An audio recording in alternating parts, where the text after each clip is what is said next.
You know, we read about people and it says they were dirt poor. Were you dirt poor? Well, we were dirt poor, but most people back there were poor. I grew up on a farm in a family of 12 children, 6 girls and 6 boys, and a lot of people had big families. People asked me if we were Catholic because we had so many children. I said, no, just horny Baptist. I mean, you present yourself to the world in a particular way. At what age did you become the way we know you today? You mean all the bizarre, outrageous clothes and hair and makeup? Well, I wanted to do it all my life because I just always loved hair and makeup, but I also did grow up very religious. My mother's people, my grandfather was a Pentecostal preacher, and that was a very strict religion. You weren't even allowed to like shave your legs or pluck your eyebrows, wear lipstick or anything. And so, needless to say, by the time I was 15, they thought I was destined to go straight to down there. It's like when the roll is called up yonder, I'll be there. Yeah, and what was it that triggered, you know, their disapproval? What was the first thing you did? Well, the first time that I actually started wanting to dress, wear makeup and tight clothes, there was a lady in our town that everybody said was trash. She was like a hooker. Yeah. And I didn't know what any of that meant. I just thought she was beautiful because she wore short, tight clothes. She had red nails, red toenails, and yellow hair. And Mom would say, oh, don't look at her, she's just trash. And I thought, that's what I want to be when I grow up, trash.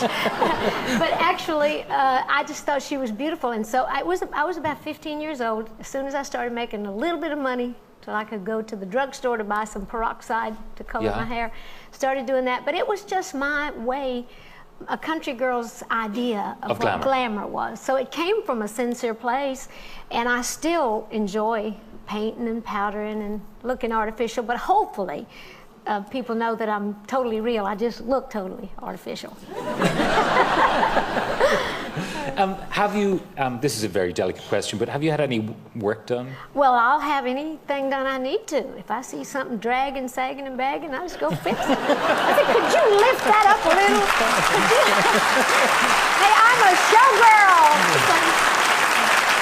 But I'm not bashful about that. I don't go around talking about it, but if someone asks me, I tell them.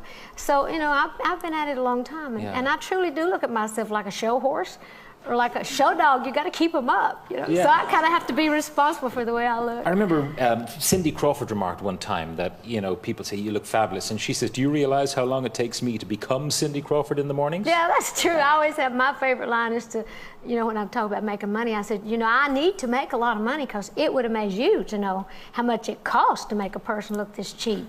And there's a lot of truth in that. Have you ever had trouble from people commenting on your quite extraordinary physique? Well, I don't call it trouble. It's worked well for me. It's like, are you talking about these? Particularly? It's like I said, they serve me well. I don't get offended when people make jokes about them because I kind of, you know, present myself the way I do. And like I say, I don't know if I'm supporting them or they're supporting me. But we've worked out real well for each other through the years. But I'm comfortable with who I am and how I am. I have a very outgoing personality, and I just kind of can't get enough of anything. So I just kind of overdo everything, but I'm serious. You graduated from high school? Oh, yes. I graduated from high school in 1964. And you had determined that you wanted to be a star? Yes. I mean, there's music in your family, and the others are not stars, so what was it you reckon about you among your siblings? Well, it's hard to say, although I have, like you say, many of my people sing, we get the music from my mother's side of the family, a big part of that. And, but I just always had a real outgoing personality. I think probably as much as anything, because there's some of my brothers and sisters sing and write lots better than I do.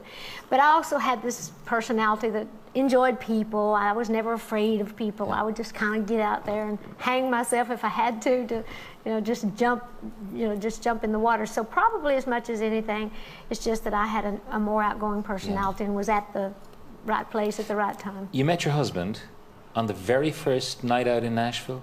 It was daytime, but yes, it was. I graduated from high school in Sevier County, Tennessee, on a Friday night in 1964, and I got on the Greyhound bus, headed to Nashville the next morning. I had taken all my clothes, some of them dirty. I had all my luggage packed, you know, in all my matching luggage, like 4 paper bags from the same grocery store. But I had taken dirty clothes.